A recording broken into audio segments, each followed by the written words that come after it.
You should be at the bottom of Advocates Close, looking out at Coburn Street, with your back to the steps. There's a dumpster in front of me right now, or a skip, as they call it here. This should be your right ear, and this should be your left ear. I really like the idea of the viewer having to collage the scenes together and make meaning. What we're trying to do is show different scenes and different characters of scenes. And then by the time you get to the end, you have all these scenes in your head as a viewer. And perhaps you remember some of them or just pieces of some of them. It's sort of the way when you wake up in the morning and you recall a dream. And I think that dream structure is very, very important. Yeah. And I think surrealism has always been really super important to us.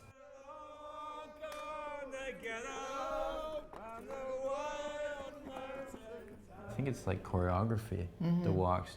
How we choreograph them is by shooting a lot of test footage, and then we go, okay, we see something happen in a certain scene, and then we say we want that to happen again, so we get the extras we need to redo that.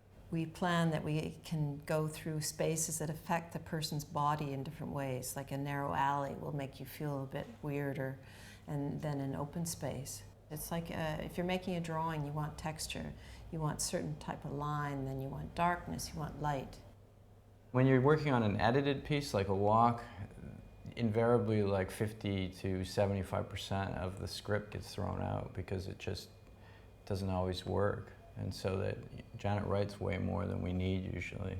Well, it's pretty hard because what happens is we do visit the site and I respond to the environment and I start writing things. And then I visit again and take that script onto site. So some lines when you're voicing them don't work at all. And then when it's started to be shot, that adds another layer that you figure out intuitively if it works or not. Follow them into the square, down the ramp.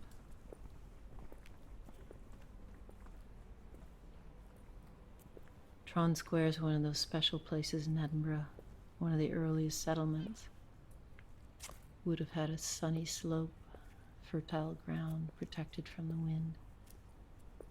I think for me, when I create the walks, what's really important is that there's a certain amount of intimacy. And I see it as almost like a surrogate friendship, and that it's a safe friendship, and they're allowed to just be there and have this intimate voice in the back of their head and go into a play area and have fun with it, and they know it's a safe thing. For this walk, to me it was very much also about slow down, get connected. You know, it is interesting looking at everything like a child looks. Like you walk down the street with a child and there's a 2-year-old and they're stopping every 5 seconds looking at something. And we forget that.